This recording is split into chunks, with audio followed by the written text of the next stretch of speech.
매일 성경과 함께하는 오늘의 큐티 시간입니다. 3월 7일 오늘의 말씀은 마가복음 9장 38절에서 50절입니다.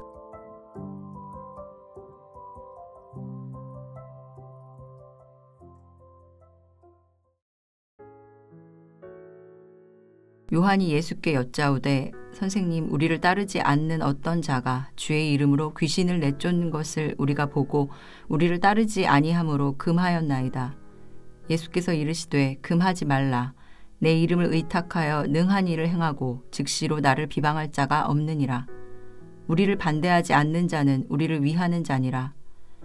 누구든지 너희가 그리스도에게 속한 자라 하여 물 한 그릇이라도 주면 내가 진실로 너희에게 이르노니 그가 결코 상을 잃지 않으리라.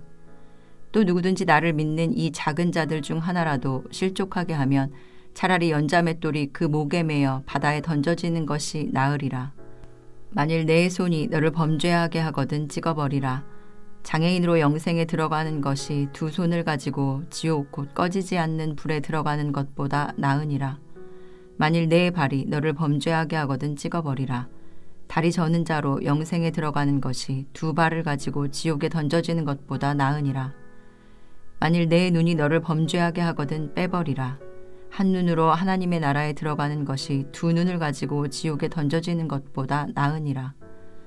거기에서는 구더기도 죽지 않고 불도 꺼지지 아니하느니라. 사람마다 불로써 소금치듯 함을 받으리라. 소금은 좋은 것이로되 만일 소금이 그 맛을 잃으면 무엇으로 이를 짜게 하리요. 너희 속에 소금을 두고 서로 화목하라 하시니라. 안녕하세요. 3월 7일 목요일입니다. 오늘도 하나님의 말씀을 등불 삼아 어둠이 아닌 빛으로 행하는 우리 모두가 되기를 바랍니다. 오늘 본문에서 제자 요한은 예수님께 우리를 따르지 않는 어떤 자가 주의 이름으로 귀신을 내쫓는 것을 보고 금했다고 말합니다. 여기서 우리를 따르지 않는 어떤 자는 제자들이 어느새 만들어 놓은 울타리 밖의 사람입니다. 그 사람이 주님의 이름으로 귀신을 쫓는 것을 금했다는 것은 제자들이 주님이 주신 권능에 기득권을 주장했다는 뜻입니다. 어제 말씀에서 살폈듯이 예수님은 제자들의 잘못된 그리스도관과 이 때문에 가지게 된 하나님 나라에 대한 오해에 도전하시고 바로 잡아 주시려 애쓰셨지만 제자들은 여전히 오류에 빠져 있었습니다. 하나님 나라는 경쟁하고 쟁취하는 나라가 아닌데 제자들의 관심은 여전히 남보다 높은 지위를 쟁취하는 일에 있었습니다. 이런 제자들에게 예수님은 예수님의 이름으로 능력을 행하는 사람과 예수님을 반대하지 않는 사람을 수용하라고 하십니다. 그리고 예수님을 따르는 사람들을 위해 물 한 그릇이라도 내놓는 사람은 결코 상을 잃지 않을 거라고 말씀하십니다. 이 말씀을 듣고 제자들은 충격과 허탈에 빠졌을 것입니다. 제자들은 귀신을 내쫓는 사역의 원조입니다. 예수님이 직접 그들을 선택하시고 권능을 주셨습니다. 그런데 예수님의 말씀은 제자들을 흉내만 내고 있을 수도 있는 모조들과 원조인 자신들을 같은 수준으로 보시는 것처럼 들립니다.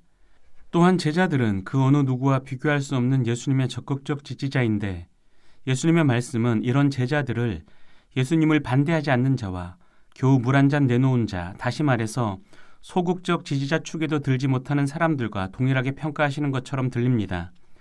제자들은 아마도 이럴 거라면 내가 왜 이렇게 열심히 예수님을 지지하고 많은 것을 포기하면서까지 섬기고 있지라고 생각했을 것입니다.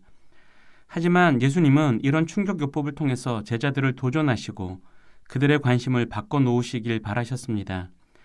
앞에서 말씀드린 것처럼 제자들의 관심은 예수님이 이루실 나라에서 높은 지위를 쟁취하는 것이었습니다. 이를 위해서 울타리를 만들고 울타리 바깥 사람들을 배척하기까지 했습니다.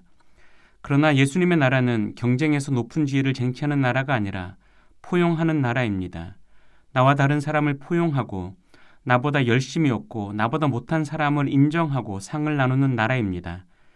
만약 제자들이 남들보다 먼저 예수님을 믿었다고 해서 남들보다 예수님께 더 가까이 있다고 해서 남들보다 더 열심히 예수님을 섬긴다고 해서 그렇지 못한 사람들을 배척한다면 아직 믿음이 작은 자들이 실족해서 예수님을 떠나게 될 수도 있습니다.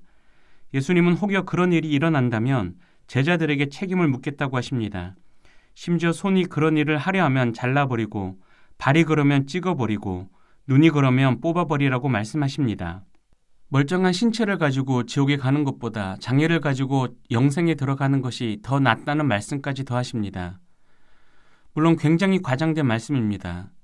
그러나 예수님이 과정법까지 동원해서 제자들에게 강하게 말씀하시는 이유는 분명합니다. 제자들의 관심을 높은 지위에서 작은 자들로 돌리시길 원하셨기 때문입니다. 하지만 제자들의 관심이 바로 바뀌기는 힘들었을 것입니다.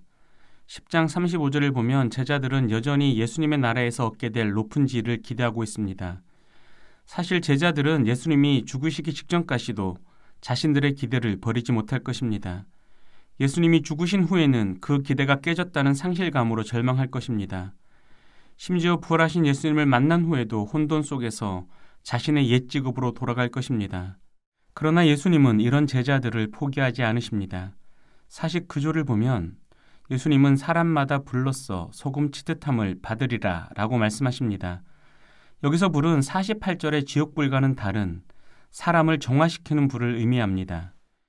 예수님은 제자들과 당신을 믿는 작은 자들을 포기하지 않으시고 깨끗게 하실 것입니다.